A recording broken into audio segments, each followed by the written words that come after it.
Well, thank you everybody for joining me. This is our second installation for household as well as volunteer training, getting oriented to ZSuite. My name is Erica Jeffries and I work with ZSoft Technologies. We are the parent company for our software products, ZSuite, Zing Books, which is our online record book, and the Clover Academy, which is our learning management system. So I came to this company 3 years ago. I worked at the county level for 8 years, and I worked at the state office for approximately 7 years for Idaho before coming to ZSoft. So you'll interact with me if you have questions. Happy to answer emails, or I work primarily with your county admins as well as the state office, working through system updates, working through questions you all may have. Your direct support contact will be your county 4-H office, but Emma Hill, who is at the state office, is a great resource for you all as well. So I'm going to go ahead and share my screen here. So your login page, let me make sure I go to the right tab here.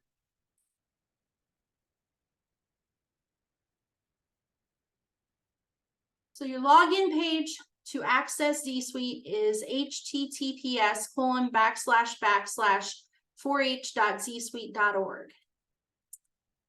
And so it likes to think that I'm logged in. So when you come to this landing page,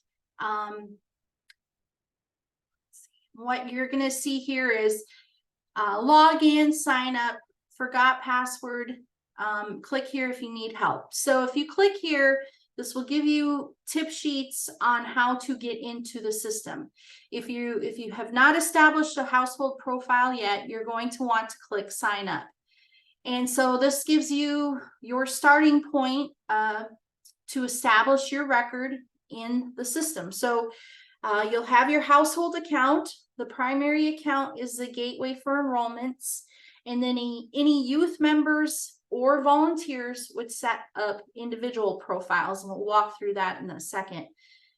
But to register your household, you select your state, Arkansas in this example, enter in primary email, and you would confirm that email, and that's going to be your gateway or your email, if you will, to log into the system. You affiliate with this profile, adult first name and last name. You establish your password, you confirm your password, and then you set a primary profile pin. And so with the primary household account, the caveat behind that is your gateway again for enrollment as well as event registration. And it's a place for parents to go through those processes. And typically with event registration and or enrollment, there are consent components that the parent and guardian need to consent to. So it's important to utilize that primary profile with the understanding when children log into the account, they're going to use that email address, but they'll access their own individual account. So if there's any registration components, mom and dad, you need to help walk through that part in the primary profile, and I'll show that an example in a second here. Also from this home screen, in the lower right hand corner, you're going to see an our little widget to launch Accessibility. So if you need to change the font size, if you need to change the contrast, if you need to change the text, magnify the text, or make any color adjustments, this is the area to do that. There are several different adjustments that can be made, but those are ready to go. So I'm going to go ahead and log in, and I will take you into the test household account. I'm logging in as a county. That gives me a little bit of flexibility here to jump around into different elements, but we're going to go to the test account. So when I come to this screen, so once you've set up your account, you're going to be brought to this primary household, and you're not going to see any of the Sally or Sam, but you will have an option to add a household member. And that's where you're going to get started. If you're a parent and you're enrolling your children, this is where you're going to start as far as adding members to your household. If you're for those that are watching this video, if you're a volunteer and you're wanting to enroll to be a volunteer for your county's 4-H program, then you would add yourself. And so the enrollment packet, if you will, and since I already have an active enrollment here, the enrollment packet is composed of 3 different parts. You have personal information, you have waivers, and then you have your clubs. And tied to your clubs is where you also identify projects that you'll be engaging in. So we can go back to the household profile, go through a youth enrollment here. So for the personal information, you're going to enter in child's full name, and it does this household members. This creates the individual's profile. This actually gets into the enrollment, so that's why there's that duplication on that. But I have first name, last name, email if it's only different than family email, entering in date of birth. Any of these fields that you see here are required if they are, and those are indicated with asterisks. You work through, do you wish to receive text messages? We will be launching that functionality. We're working through the final phases of testing on that. T-shirt size.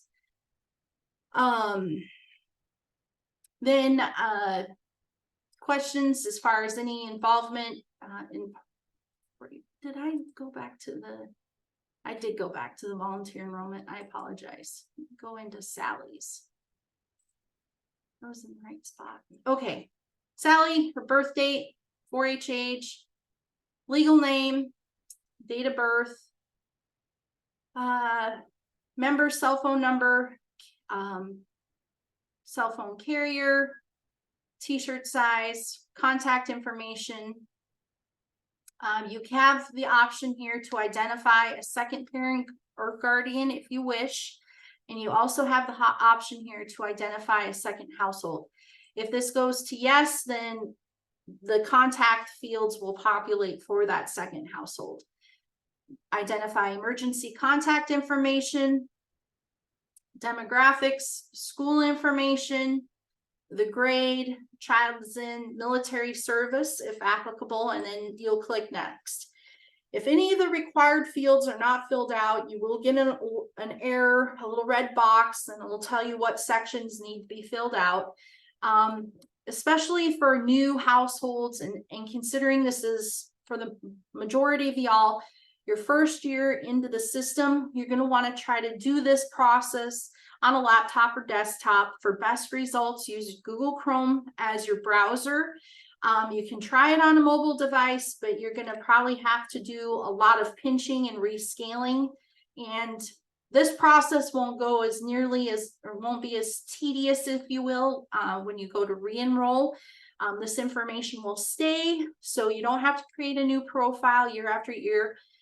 Just need to make sure, email address is correct and password, but if you need help resetting that, we can certainly do that. Or if you forget your PIN, which happens, we can reset that as well. So the second part to the enrollment packet is the waivers. If you toggle through these with these little carrots, that will expand the information you need to consent to. But for Arkansas, you have a code of conduct. You have the Spanish translation one if needed. The health form, your media release, if you will, and then the waiver for equine activities and shooting sports activities. So there will be a fair amount of scrolling, read through the verbiage, and then at the very bottom, it has a section for the signatures. And once you're down at this part, at the bottom of this initial waiver, then you just work through the packets.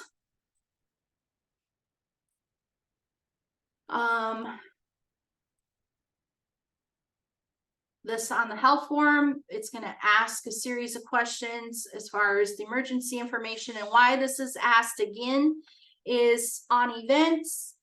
These waivers will be confirmed And these waivers are also accessible by your club leaders. So with different projects such as horse, it's important that they have this contact and emergency information. So if something does happen, that helps with the treatment of what may happen if there is an accident.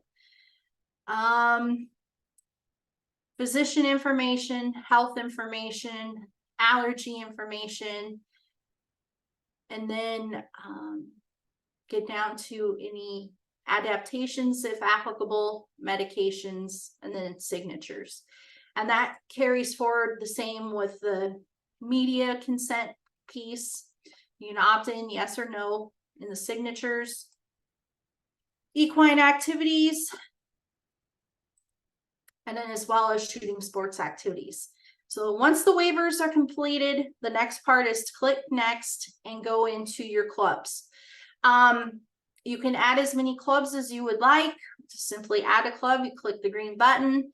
It'll give you the option, okay, it'll default to your county. We are in a demo site, but in your live site, you'll have the option to select the county you live in, or if you're in a border area and you participate in dual county type components where you live in one county and perhaps do a club in a different county, you can do that.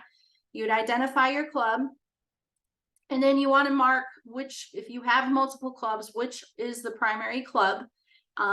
If I added a new club, then I can mark that. I just simply click on this to make this primary.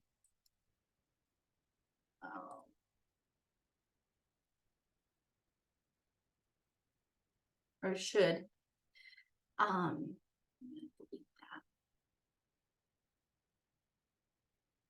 Okay, and then once you've identified your club, you can go ahead and add your projects. And so depending on your club, all of the projects may populate from the list, or if your county has worked through identifying what projects are applicable to the specific club, those will populate on this list. So you may have more options than what is in this example. But for this example, we'll go ahead and add pets. And then once you've done all of your selections, you go ahead and click submit. Success, your enrollment has been submitted. So depending on your county, if enrollment fees are necessary, then you have an option to pay. If enrollment fees are not necessary, then your enrollment will be approved by your county office. If you have another child to enter, then you would add that as a household, the other household member, or however many you need to add, and you'd repeat that process as needed. Any questions so far on the basic lay of the land as far as the establishing the household and working through adding the household members and the enrollments?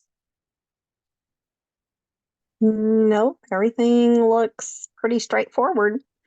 I will say though that I'm working through a little bit of this as I'm listening, and I noticed that some of the drop down menus aren't that easy to use. You can't actually click on the little drop down triangle over to the right. You have to get into the actual field to the left of that little arrow to get them to drop down, but that may just be me. What browser are you using, or are you doing that on your phone? I'm using Edge. Okay. Use Chrome. We don't really do any backside support for Microsoft Edge. Okay. So you'll want to use Chrome. If you're using a Mac, for those that may be using a Mac, you could use Chrome or Safari. Firefox works as well too. Thank you. That'll help. That will definitely make a difference on that. Thanks. Yep, you bet. So when you log in, so once you've created your household, you're going to enter in your email address, you're going to enter in your password, and this dashboard is going, once you get into your primary account, the dashboard provides the household an overview. If we go into Sally's profile, she gets a dashboard as well. And so the content that's going to start populating into the dashboards are going to be tied to the clubs that you all engage in. And then you're going to see event opportunities populating, and those events could be either generated you know, at the club level. So this is a club meeting reminder. It could be an event that is created at the county level or something that may be generated at the state level. Some of the events have different age requirements. And again, your gateway for event registration is through the primary account. On this left-hand side, your main menu, you also have newsletters. So if newsletters are not populating, the source for that information is your county office. So encourage them to put newsletters in there. You may see more newsletters populating. There isn't a limit, if you will, as far as the number of newsletters that can be in there. So if your county newsletter perhaps comes out on a bi-monthly basis, you may have 2 or 3 in there just to have that repository. And you may also see something added in there as you get closer to fair. So it's a great way of sharing information. The events tab gives you, again, the breakdown of the events. You have a brief description. It will give you the date, where it's located at, and who the primary point of contact is, whether you can contact them via email or their phone number. If you have family members that are eligible to register, you're going to see, okay, we have a pending payment in here for Sally, but any of your eligible household members, they'll be listed under this event. Now, if there's constraints on the event as far as age, that can impact younger kids being age eligible to register for the event. If not, then everybody should list. And if there's questions with that, contact your county office. But that should be very straightforward when you go to click register. So right here, both household members in this example are able to register. And every registration is going to be different. There's going to be different questions depending on the type of event it is, be it a day camp, maybe it's a judging clinic. If it's an overnight camp, anticipate there being more questions, particularly verification on your health forms, if over-the-counter meds can be administered. And you're going to see here, it's going to ask for confirmation. Okay, is this information still accurate? And the nice thing about this, from an event planning standpoint, instead of having to redo all of this documentation that y'all consented to at enrollment, it's just a verification. Is this information correct? And particularly on the health form, okay, have there been any changes in your child's health or medical status since they enrolled? So that's where you'll see the confirmation, and there's an ability to capture, okay, if things have changed, then you can make those changes in that registration at that point. But it really helps to keep that information moving forward. So let me go back to there. So, and then sometimes your events will have a checkout. And so once everybody's registered, you have a checkout and you can pay for everybody at the same time, depending on, again, on the type of event. So that will, as things populate, you can toggle off past events, or you can show past events, especially if their children are filling out the record books. You can search for event name. You can also search by start date or end date, and then you can search for strictly state events or strictly county level events, or it defaults to all. So, and then as more information populates, you'll have the ability to move on to different pages. So the calendar will populate for the household. This populates with information from the county level, any announcements made. County level events are going to show up in that goldenrod color. State level events are going to show up in red, and club level events are going to show up as green. And so the information that shows up in your household for green, then you have a tie to that club.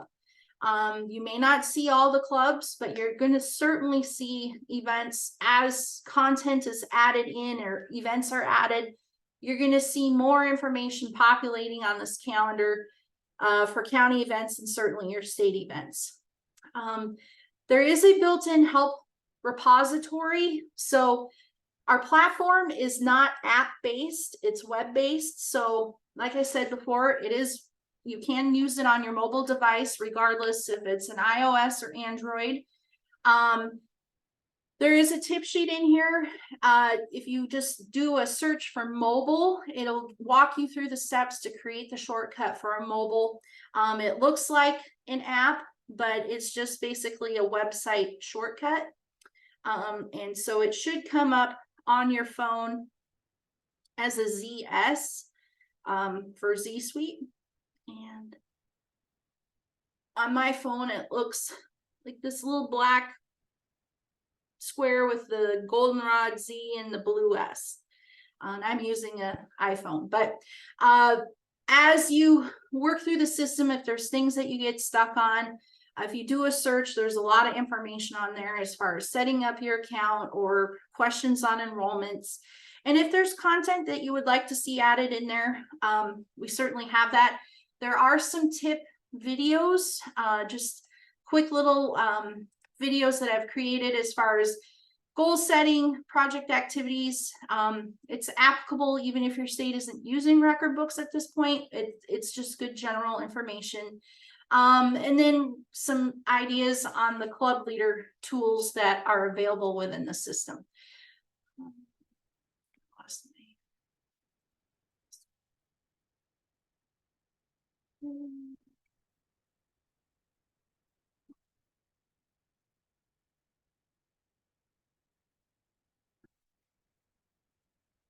All right. Any questions on that?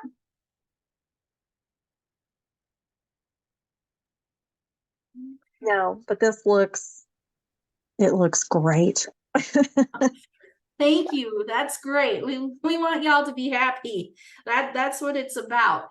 So I'm gonna go into I'm gonna do a club admin function. I'm going to approve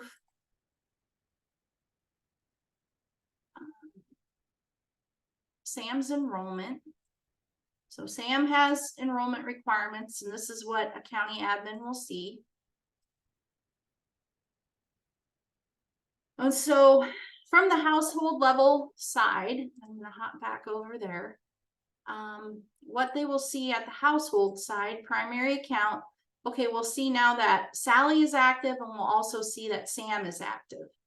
And so Sam has affiliated himself with two clubs, Fun Time 4-H Club and Crazy Critters.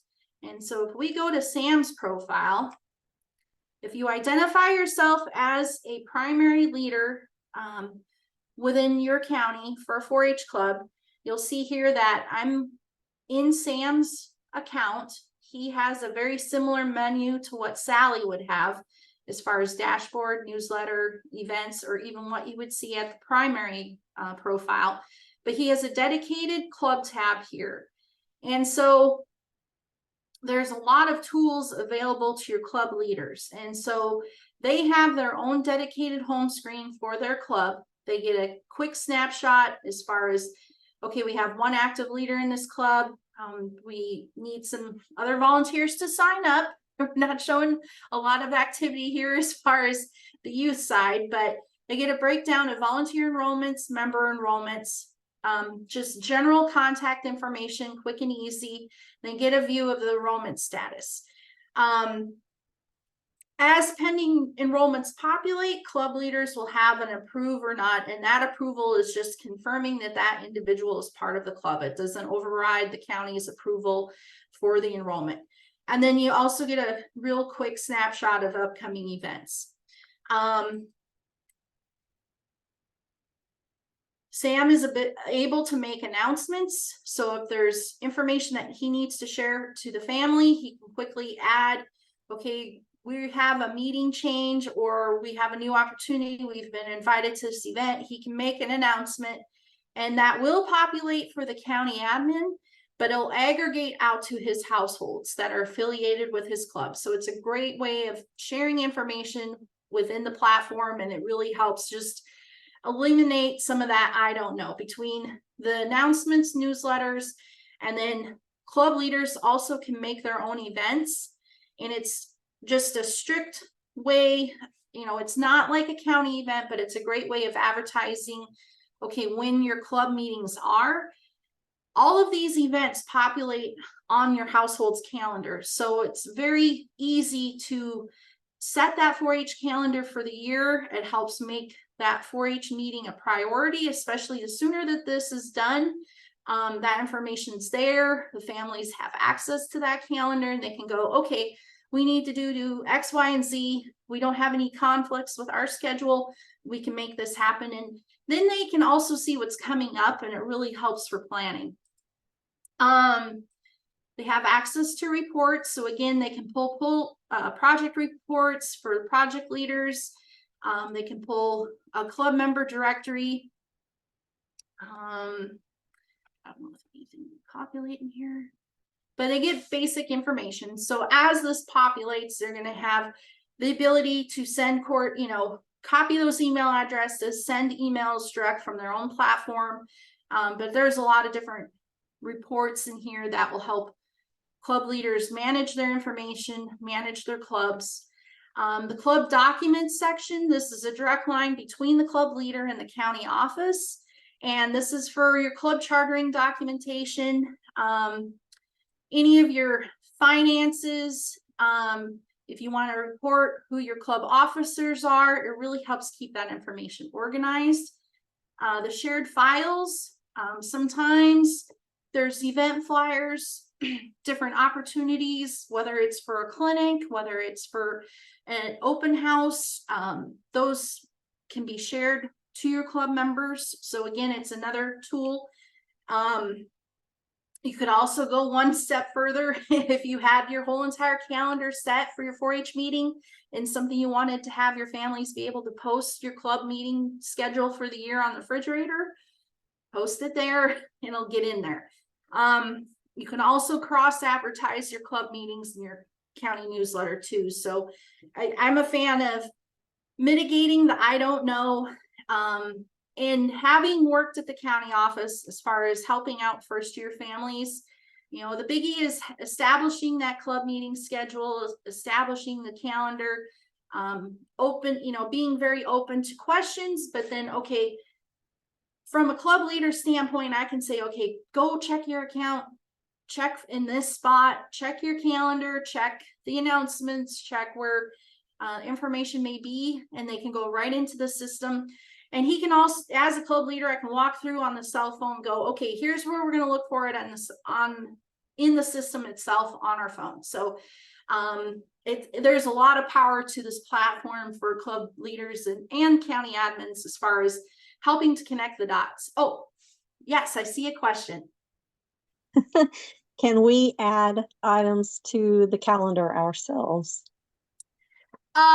No. So adding items to the calendar, you could submit that to your county office and they could make an announcement, especially if it's for a broader community event, or if it's something that might be more club centric, then you could submit it to your club leader and do that. But from the household level side, no, there isn't a functionality to add items to the calendar that way, but great question.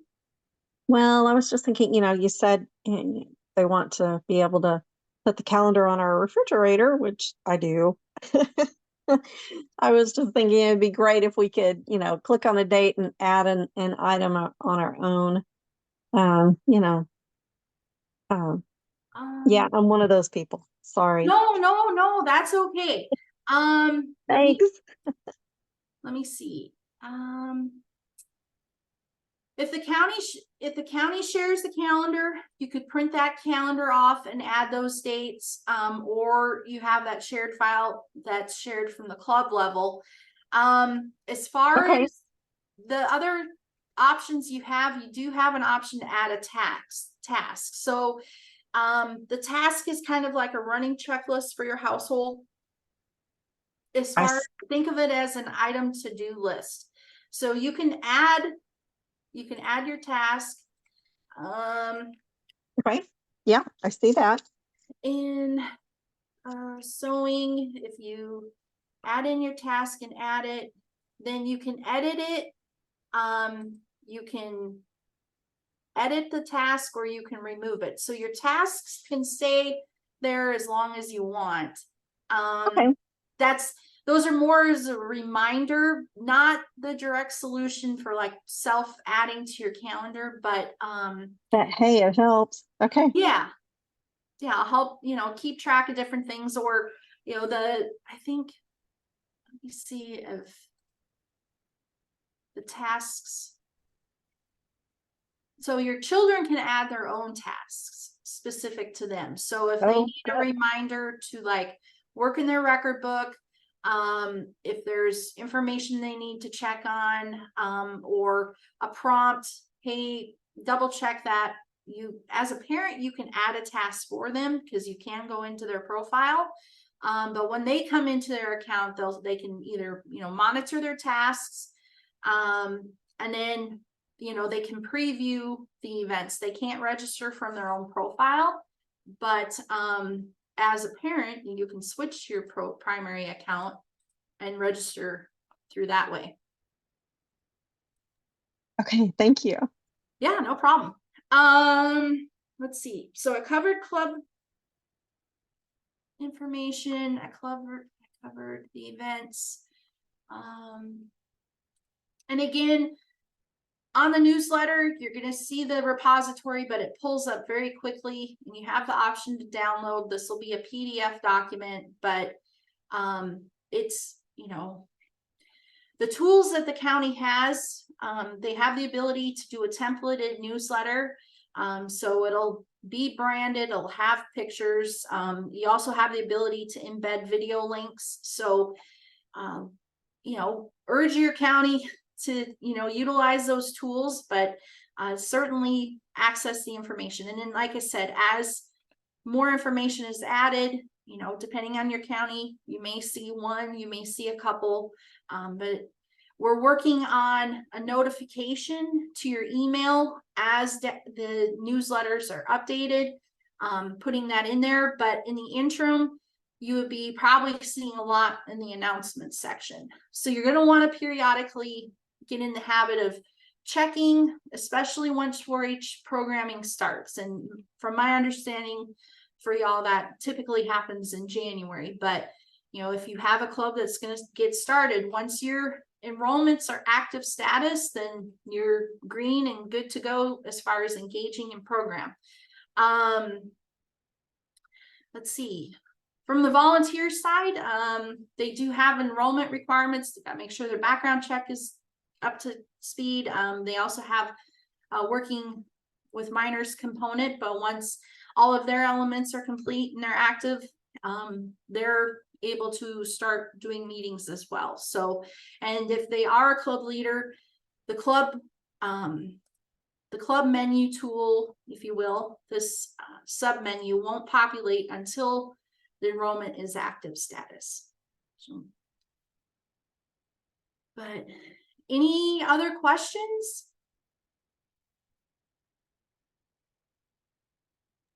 I don't think so. I think you've shown me everything that I need to know for now, and I really appreciate your time. Oh, great. I appreciate your guys' time. And as y'all have questions, certainly visit with your county office or reach out to Emma. If additional training is needed or if something needs to be revisited, I'm happy to help. She has my contact information and we can certainly revisit whatever kind of topics we need to in the future. But I appreciate your time and thank you so much for joining me this evening. And I hope y'all have a great evening. Thank you. I really appreciate it. You bet. Have a great night.